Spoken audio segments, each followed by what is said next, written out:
Greetings and felicitations. Hip, hip, hurrah, tally-ho. I'm Nayar. And I'm Kavora. Hey, Cutie Pie. Hey, Puddin'. All right, we just finished watching the first episode of Star Trek Lower Decks. Ooh, the new Star Trek cartoon that's on CBS All Access. All right, so let's talk about some of the details before we go into this specific episode. Because we know that it was announced last year that there would be a new Star Trek series. Multiple Star Trek series. Yeah, they announced a lot of things, and I was wondering, like, how much of this stuff is really going to happen. Mm-hmm. But so far, you know, they've delivered a lot of the stuff they promised. Mm-hmm. This is the product of Mike McCann. We know him from Rick and Morty, and you could tell the influence of Rick and Morty is definitely there. Oh, also, and I understand that David Mack is a consultant for this to make sure it stays in line with continuity. Which is great. David Mack's amazing. He's the perfect example of what we want going forward with Star Trek. He was a fan first, became a professional in the writing field. Exactly, and so so he's not writing for this show, but he is a consultant just because of his knowledge of Star Trek, which is so awesome.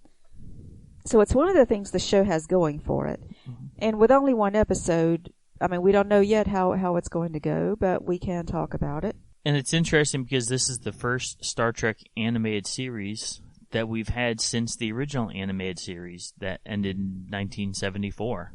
Yeah, I mean, no animated Star Trek since the 70s. But you know, I mean, the question is, did we really need a Star Trek animated series again?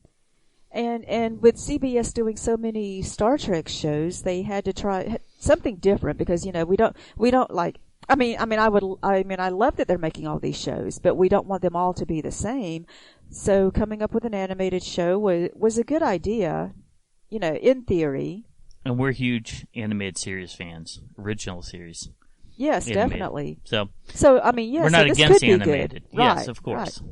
Interesting because we said we want something different, but we want it somewhat within the realm of believability in the Star Trek universe. Right. So the question is, does it fit that? So the writing crew, they set it post-Nemesis, which we like. Yeah, but it's only like a year after Nemesis. Yes. So it's before Star Trek Picard. Mm-hmm. Just remember that. And but everyone likes that era, though. The TNG era, yes. Of course. But I'm glad that we're moving forward. How many times have we said, stop with the prequels? You know, we need to move forward. Definitely. Yeah. So that's another thing the show has going for it. And it takes place not on the bridge, primarily, with the crew that is running all the departments, but the people who make the ship run, those on lower decks. We were first introduced to this idea on the TNG episode, Lower Decks. Yes, and of course, it was obvious, right, when we heard that this show is going to be called Lower Decks, we knew it would be based on that episode. And you can kind of tell too because the characters, we can draw a correlation between the four main characters on the episode Lower Decks to this series Lower Decks. Mm-hmm. And having it about the crew members that are ensigns, that gives us a different perspective. It does give a good perspective of the show. Something new for us that we haven't seen before. Because we've always seen the view from the captain and the bridge crew, mm-hmm. the officers, the one who are really calling the shots. Now we get to see what it's like for the subordinates, the followers. But not only that though, not only is it just about the lower decks crew, but do you realize they said it's also a less important ship? I mean, it's the Enterprise was the flagship, so this ship is a second contact ship, one that isn't really considered the finest. I think it's a good idea, actually. I mean, the premise of it, everything that they were throwing at us, I liked the idea of it. So it made sense to me that the timeline, it made sense that, okay, we've always watched the best of the best. Let's see not everybody can be an A+ in Starfleet. There's going to be some that have to do the things that not everyone really wants to do. And, we're fans of the FASA games and the Modiphius role-playing games. We get the Star Trek universe is massive, and it's a pseudo-military, so it makes sense. So we know that David Mack is there to make sure that there's aspects of it that fit into canon, though I don't think it's a canon show. I think there's still some talk about whether or not this is canon. It has some leeway, and I'm good with that if it's not. If it's just for fun universe, just like they do in comics, like a what if, that's good. I could deal with that. But the premise of it is it's a second tier on so many levels. I think it's excellent setup for this format. And we've mentioned before about the Orville.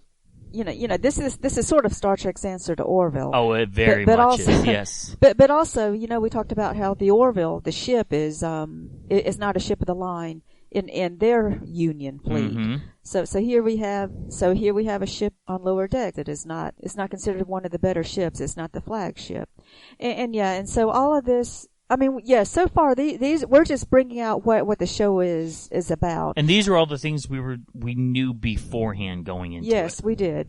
And it's not that these are bad things, because, I mean, yes, they can make it work with these things. They can still make it an interesting show. I mean, these people are climbing up, or at least you would think they are, which we'll get into more about the characters. And we do need, I love that episode, Lower Decks, on TNG. It was one of the more popular episodes. Yeah, when it came up, I thought it was fun to see things from a different perspective, especially their day-to-day activities, such as what is it like to go into 10 Forward and see the other officers.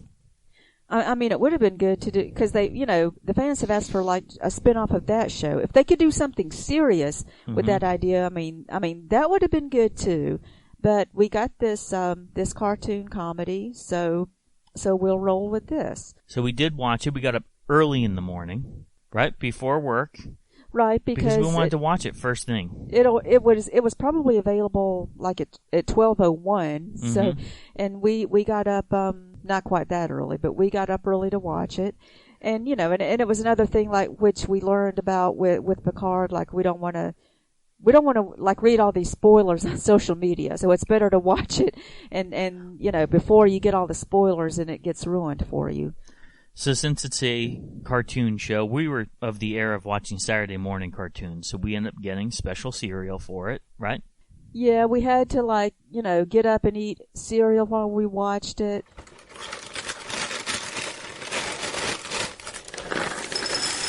Which is fun. What was it, Reese's, what was it, peanut butter cup cereal? They're like little balls. Yeah, some kind of Reese's peanut butter cereal, right? But you made a good observation of what it tasted like. It's just like Cap'n Crunch's peanut butter, which was, Cap'n Crunch was one cereal, but Cap'n Crunch's peanut butter was the little round balls, and they were peanut butter flavored, and it was great. So that's almost exactly like this Reese's, except that it had peanut butter and chocolate balls. So we ended up having that while we were watching the show. We were very surprised because there were so many that didn't even know that it was premiering when it did. So, I mean, the promotion team on there was very lacking. We watched it the morning of August 6th, 2020, and very few of our friends were like, "Are you getting ready to watch it?" And I didn't even know it was on. So what did you think about the promotion for the show? I mean, for me, it's hard to say because I knew about it. Because how we always stay on top of these things. So, I mean, yeah, so we're like, well, of course this was announced a year ago, and we've always known it's going to be on, and we knew when they announced the premiere date. But if other people didn't know about it, I mean, yeah, and there really wasn't a buzz about this like there was about Picard. CBS did not put the buzz behind this like they did for Picard. Not at all. Because Picard, it was in the comic book stores. They made sure they had the prequels to it, getting ready for it. They had it on football. Do you remember there would be the Enterprise symbol or the Delta? Like they advertised on regular TV. Right. It was everywhere. Everyone knew. Even non-Star Trek fans were going up to me at work and saying, "Hey, do you hear about that new Star Trek series?" I mean, I just don't understand the marketing behind this. Obvious, if they're trying to They're just throwing spaghetti on the wall and seeing what sticks. So they're doing every single type of Star Trek to attract every type of demographic. Obviously, for this type of Adult Swim type animation, I figured that they would try to pull in people who enjoy that. So I don't get it. I don't get the lack of promotion for this. They must have just decided they didn't want to spend as much money because with Picard they knew there would be a bigger return. Sure. And for a cartoon audience, it's probably not as big. And remember, they also are not showing this overseas, is what we've heard. It is the craziest thing, too, that other markets didn't pick it up. It's not that they didn't try to put it overseas. Yeah. Very strange to me. So that means the other stations overseas really don't have much confidence in this, which is, but I know Rick and Morty's huge. Much confidence. Rick and Morty's a very popular. You go to Dragon Con, there's Rick and Morty cosplayers. People have Rick and Morty t-shirts. I mean, it has its own niche following. So I figured that they would try and pull those fans in more so, even more than Star Trek fans. Do you think? I mean, yeah, and they should have advertised to those fans, and I don't know if they did, but I mean, but yeah, that is probably the two big things about this. It's Star Trek and Rick and Morty combined. Which is a very, very strange combination, but we're open-minded, and obviously, if it's Trek, we're going to watch it. So let's talk about, we had 4 main characters on this show. The first one, voice actor Tawny Newsome, voiced Beckett Mariner. She's an ensign, and her character is someone who, we know she doesn't follow the rules, she got demoted numerous times, and she pretty much doesn't care. She's just a free spirit and wants to have fun all the time. And she's, I liked her character. Now, she seems like a very troubled character, in which, and we've seen troubled characters in Starfleet before. Look at, Ensign Rowe or Barclay, or even, Tom Paris or Thomas Riker. People whose Starfleet careers just didn't quite go exactly the way they should have, maybe. Mm-hmm. And she's that type. But we see that she still has potential. Now, she knows all the Starfleet regulations because she could quote them better than anybody else. Well, her mom is the captain of the ship, so she had that training probably her whole life. Because these are all young characters, obviously. Right, but she might be the oldest of the young characters just because she had a higher rank before and got demoted. Mm-hmm. And yeah, and the thing is, her mother's the captain, but it looks like no one knows it. Mm-hmm. And she said that she's been on that ship a year, which I find amazing. So she and her mother, I think, are both trying to keep it a secret that she's the captain's daughter. Okay, could be. Interesting. And I was trying to think, like, in the Star Trek universe, do we have anything like that? Because, and I was thinking Peter Preston. Oh, about being Scotty's nephew? That's it. Yeah, they served on the same ship together. So I'm trying to think of family relationships serving on the same ship. Have we seen it before? That's interesting. I have to think about it. But I think it has been mentioned before that that it's okay. Like in Starfleet, you still have to be your military. You just do your duty. I mean, as far as conflict of interest, they know. Like as far as having previous relationships. I mean, it's okay, because like Picard had, like there was Philippa Louvois that was one of his ex-loves that was still the JAG officer and that could still be a judge when he was one of the, like a defending attorney for Data in Measure of a Man. Mm-hmm. So they can have that kind of separation of people who had past relationships together. They can still do their duty. But yeah, as far as being related, serving on the same ship, it is interesting. So they like it's like no one knows it in this episode. So I think that this is going to come into play down the road. I'm just guessing. It probably will. I would think so too. There will probably be an episode about it where everyone finds out and the thing is the captain, of course, doesn't seem to like her, doesn't want her on her ship. And so we might find out more about their relationship too and what drove them apart and how her father didn't seem to dislike her as much. Mm-hmm. the Admiral. Yes. So she has Starfleet pedigree with both family members. Right. At very high ranking at that. But a lot of people, a lot of people in Starfleet, like our family, generations ago, they've been look in at Tom Starfleet. Paris. Right. Quite a few of them. Yes. Decker. We see that throughout quite a few of the series, that there's family relations within Starfleet. But to have this dynamic, I like it, and I think I'm looking forward to it. And it's been a secret before, because you look at Spock's family and how Spock never mentioned his sister. Oh, boy. Do you have to bring that up? I rolled my eyes, and everyone else did when Sybok appeared. Please, did we need to do this again? And they haven't mentioned Sybok on Discovery, but okay. Okay. Next character that we'll discuss. Jack Quaid, the actor from The Boys. Yes. Fantastic show. We love The Boys. And he voices Brad Boimler. He's an ensign aboard the Cerritos, and he's the exact opposite. He's very much a stickler for rules. He wants to aspire to be a captain, and so we see that along the way he wants to do everything that he can within line of Starfleet regulations, and he's hoping others will have those aspirations as well. Well, see, I think in that way, though, he's more typical Starfleet. Absolutely. I mean, Mariner was atypical. I mean, from what we're used to seeing on Star Trek. So now we have Boimler, who he reminds me of Wesley. He's like a Wesley, right? Oh, really? No, I don't. You don't think so? I don't think he's the brilliant type like Wesley. Well, I think Wesley's all about we're Starfleet, we don't lie. Everything's well, yeah, he is like that, but he's more. I think he's more like Riker. He's more the heroic type, though, or wants to be anyway. Okay. Sees himself. Yeah. He wants to be on the command track. He's on the command track, so he wants to. You can tell he's the one that wants to be a leader.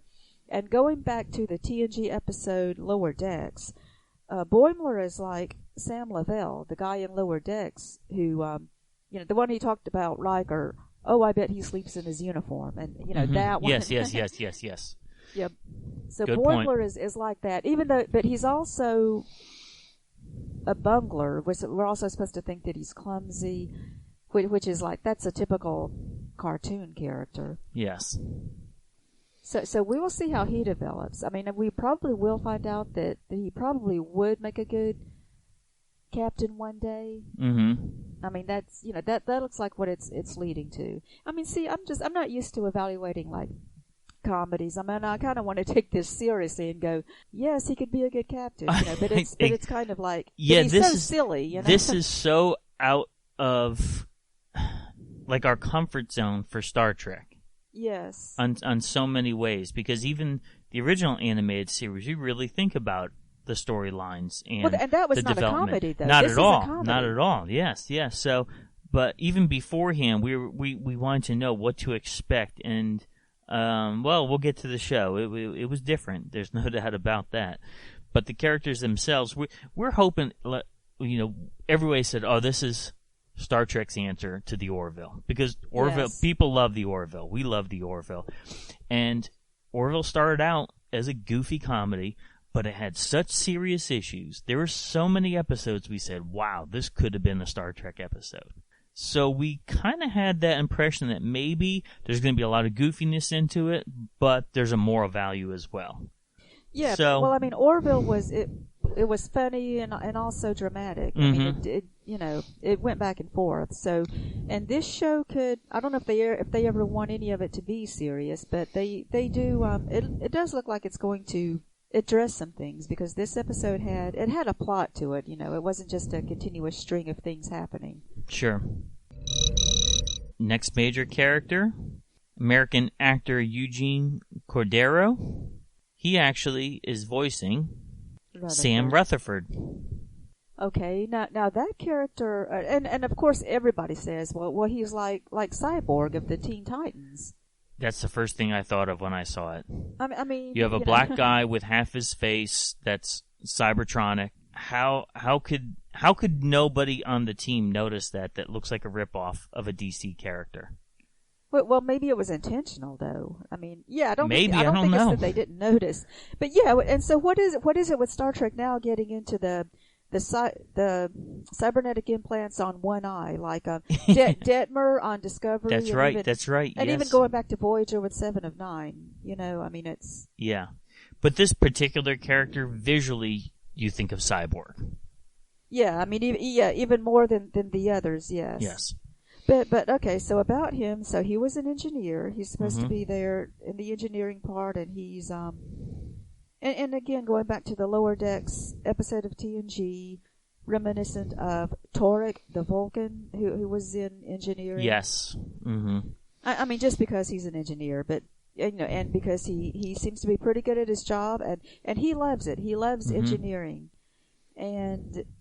Usually math people and people who are in engineering, they absolutely have a passion for that. You can't just fall into those type of jobs saying, well, I couldn't find anything else. This is where I line up. Yes. Right. So I think that's a good character in itself. If we were, because we're stepping back initially and we're looking and saying, what's the reality of this in the Star Trek universe? And so I like the premise for this character. Yes. He is someone who's passionate about what he does. And so what we find out is, so in this episode, he gets this girlfriend, and they hit it off pretty well, but then when he finds out that she doesn't get excited about this little technical mystery like he does, and then he decides that he's not as interested in her. And that was a pretty good plot point. I mean, it was something, it says something about his character, how passionate he is for what he does. And you don't really feel sorry for him because he's okay. He wasn't heartbroken, and maybe he will find someone else later, and he will advance in his career. And the fourth of the major focal characters that come up, Noelle Wells, voices the character Devana Tindy. Now, this is a character, if out of the main 4 that we saw pictures of, this is the main one that I was excited about. Because she had green skin, so more than likely she's an Orion. I love Orions and I love Andorians. Okay, they did say she's Orion. Yes. Initially, I didn't know that, though. Yeah, you weren't sure. You just wasn't thought, sure, right? yes. And once it said Orion, I said, this is great. And I think they didn't show her as much, but her character was good too. So I mean, yes. Another one, of course, that's excited to be there. She's in the medical field, and again, still have to draw the parallel. Lower Decks, the episode of TNG, Nurse Ogawa. So that's good point. Yes, that's who the Tindy character corresponds with. And this is the first time we've ever had an Orion as a main character on the Star Trek show. Correct? Or even or as a Starfleet officer, especially. Sure. I think they have done it in the books. I always like to say that. Mm-hmm. But yeah, on the show, she's the first Orion we've seen in Starfleet. And what we know about her Orions with that pheromone, this is going to be rough for people working around her, right? Yeah, and they haven't even mentioned that. Not yet. They didn't. Like yeah, Ilea, it's rough working with the Deltans. So I don't know if they're going to explore this aspect or not. The show leans more towards adult humor. Maybe they can mention something like that. Don't know. Looking forward to it, though. If they go by what was said on Enterprise, that with the pheromone, she would actually control the men. Yes. And see, in this episode, you could say they kind of sidestepped that because the people were possessed by something else. Mm-hmm. So maybe it could have happened if they didn't have the so-called virus that was going around. Mm-hmm. And so and they might say something else. They might say that they have found a way to counteract it for her, But you know what I like about this character is because she's new to the ship, we're being introduced to a lot of aspects of the show through her eyes. So she's almost the eyes of the audience because we're learning different areas, different people because of her. She's the fresh face. Right. She didn't know anybody, and she had to go over there and like suddenly there was an emergency when she went to sick bay, and she had to be told what to do. Yeah. So those are the 4 main characters that we were introduced to. Let's get into this episode. Okay, Second Contact, and we've established that this ship does the Second Contact, and the Second Contact is. It's pretty important. Exactly. Yeah, it is. But it's more of the grunt work. I mean, That's what they make it out to be. They're the ones. They had to set up a communications array on the planet, which is a big deal. But it's going there and doing the work. I mean, the diplomacy part they think has already been done, but now they're actually making the final agreement on that. Yes. So I like that premises. I mean, it's a good idea. Makes sense. Because what happens once the Enterprise makes first contact and leaves, and they know that another ship is going to come to talk to the people in more detail about things. Yeah. Have we ever been exposed to this protocol in the Star Trek universe before? I don't recall it. I mean, of course, we've seen the Enterprise go to planets where the Federation has already been. But yes. again, that's the Enterprise. But Second Contact right. is going to be the ships that aren't the flagships. So this is, I guess, our first introduction to what happens after First Contact and the details, right? They've never said like now we're going to make Second Contact. They've never actually used that term. Correct. So I like that idea. This is boldly going to an aspect of the Federation that we've never seen in action before. Exactly. But within a few minutes of this show, and obviously the commercials for the show, I figured they always just put the goofiest stuff on the commercials. Within a short period of time, I'm realizing this show is just full of ridiculousness. Okay. Right? I mean, yeah, the whole show. Well, I mean, because it's a cartoon. Sure. And and I kind of expected the silliness, and I thought, okay, I'll sit through it. Yeah, some of it's not my thing. I mean, so there were two types of slime. Mm-hmm. There was the black slime that the people on the ship had, and then there was the pink slime that Boimler had. Mm-hmm. And I'm not into that kind of humor. I'm like, really?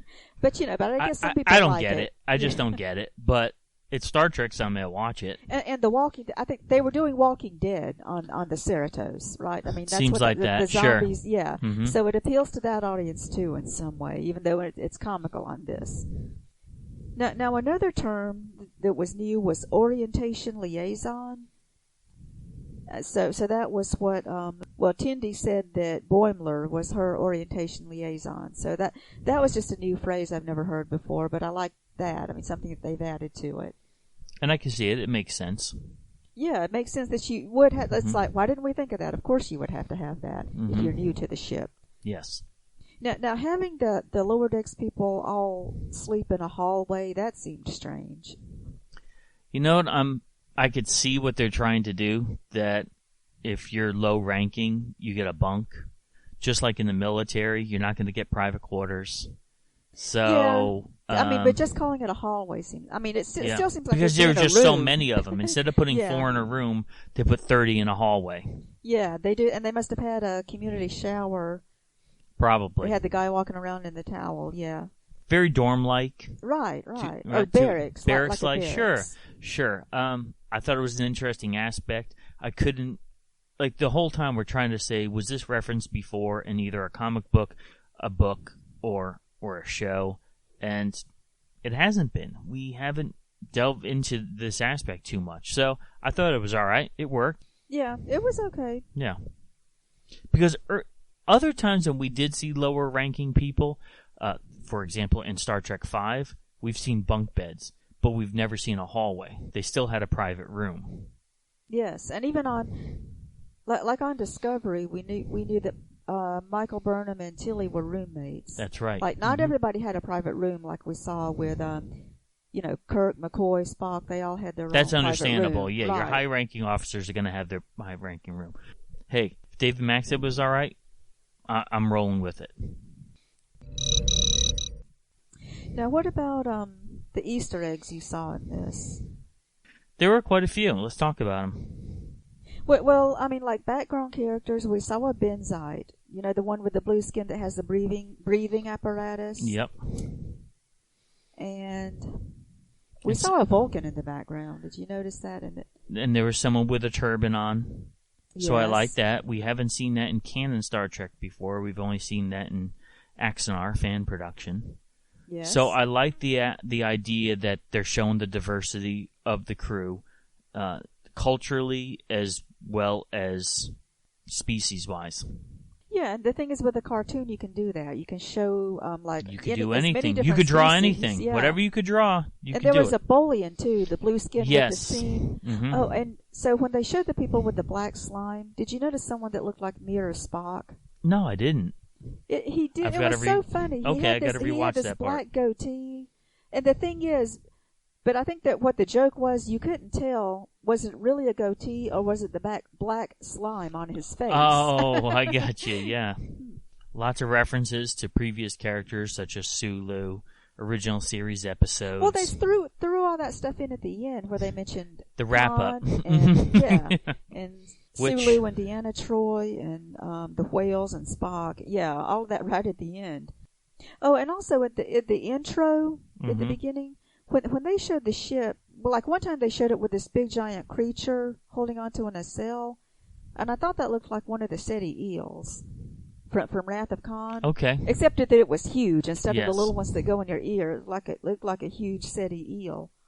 What do you think about, we're talking about the ship, what do you think about the design of the ship? It's okay. It works for this. Yeah. I mean, it was new. It was something that, I mean, it's something that you could see how it still fits into the Star Trek universe. It's a variation of the ship, the Star Trek ships we've seen. Mm-hmm. And I do like how they showed the little map of the interior of it, just to give you some clue about where they are and everything. And the diagram, the Okudagram, looked just like they did on TNG. So I like that they stayed true to the source material, that aspect of Starfleet history. Yes, definitely. So I mean, and that was great for us, the audience, to see that, to see that layout there. Graphically, it's a beautiful show. When they show the space scenes, when they show the nacelles glowing, the animators do a fantastic job of that. I say more so on the technical level. I get it that they want the characters to look like Rick and Morty characters. That's the format for them, and that's more of a stylistic preference, which I'm just not used to. I have to kind of grow into watching a Star Trek show looking like that. But as far as the aesthetics of the ship in outer space, absolutely fantastic. I think it's beautiful. I mean, the animation to me is just... I mean, it's animation, so... I mean, it's interesting they didn't want to go with the look of the Star Wars animated shows. Yeah. That was... And those shows were not comedies like this is supposed to be. No. But they were... It was more dramatic the way they did it. I mean, Rebels is a beautiful production. Yeah. It really is. Or something like Ralph Bakshi using rotoscope. I mean, those are the type of things that we would love to see going forward with the future of Star Trek, but they want to make this a comedy, so this is the animation style for that comedy. Yeah. But as far as the background and everything, it's very true to Trek. Uniforms, though? They were good, and they were a variation of what we saw on Picard. When Picard had the flashback and you could see the uniforms they used to wear, it was very similar to that. So we're seeing it still within the realm of believability. I didn't understand putting boots on people, though. Like these little booties, and then everyone in medical had white booties. Yeah, they changed it. That was kind of weird to me, but again, they have to make it accessible for the animation. Yeah. Right, yeah. It was what they chose to do for the cartoon. For some reason, they thought that would make it look better. Yeah.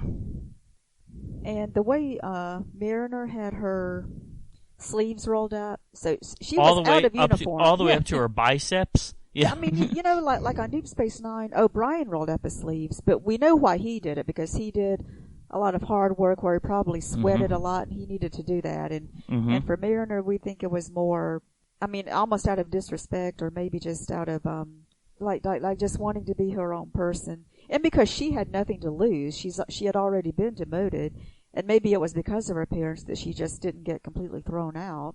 Sure. And as far as this being a comedy, I mean, of course we know that Star Trek has done comedy very well. I mean, everyone goes back to The Trouble with Tribbles, of course, that, but also The Voyage Home. Yes. And I think Trials and Tribulations. That was more lighthearted. This was the type of comedy, like when I think comedy, I think Dave Chappelle, Chris Rock. Those are comedians that make me fall off onto the floor laughing. I just don't get this type of comedy. I don't get it. So But it's see, not that's for what- for people like me. What I was thinking, I mean, like, so how much of this episode did I really find funny? I mean, I can say it was amusing, but I don't know if any of it really made me It's just laugh. silly to me. I don't get it. Yeah, like that, like you said. Yeah. Yeah, it doesn't make me laugh. I'm like, oh my god, this is the funniest thing. I can't wait to go to work and talk about it. Like, yeah, I just don't get it. Well, in some ways, it's more juvenile comedy. I mean, like the physical stuff, like I said, the slime, which I was never into anyway. And we said that Yeah. about the first couple episodes of Orville, saying like, this is just stupid. Right, yeah. Later Orville kinda on, did it started that. getting way, way, way better with Orville because they calmed down with it, but they tightened up the funny scenes in Orville. They made it more relevant instead of just constant goofy fart jokes. So I don't know. I know that they're just not. This show is just not for me. I'm still gonna watch it, of course. It's Star Trek, but the target audience for it is not for people like us. Yeah, I still want to see where they go with it. So yeah, I'm gonna keep watching. And it was, it was amusing. It was okay. I mean, I didn't hate it. Mm-hmm. And I do like the characters we talked about. I mean, yeah, I think it has good characters. Oh, so and the point at the end was supposed to be that the lower decks people didn't get credit, for having the cure for the virus that was going around.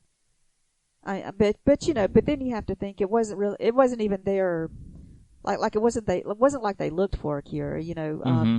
Boimler just happened to have the cure on him and he didn't know it, and it was the chief medical officer. Oh, her name was like something like Tiana, the Cation, the cat person. Another great alien race to bring into the show. I'm loving the format of animation because you could do anything with all these races that we've seen throughout Star Trek that were limited with real life Trek. Yeah, and the fact that they had a Cation on the original throwback to series. the animated series, sure. And that's cool. So yeah, that was nice seeing her.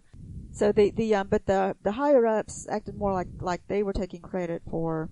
Oh, and because the chief medical officer said that now she has to write a report. And Mariner made the comment like, oh, they're not even going to credit you, Boimler, with finding the cure. So most people are thinking like, we're supposed to feel sorry for the lower decks people because they didn't get credit. But to me in this case, I'm not sure if anyone really deserved credit because they just stumbled onto the cure. Everybody did. Yes. The Cation doctor really just stumbled onto it just the way, and Boimler just stumbled onto it. So this is one of those it was one of those lucky things, but I think if this happened on TNG where it was more serious, I think the cure would have been found. I mean, you know how the cure was on the same planet where the insect bite originally came from. So on TNG, they still would have found the cure. They would have probably they'd have done it a different way. It wouldn't have been through some bungled, messed up thing.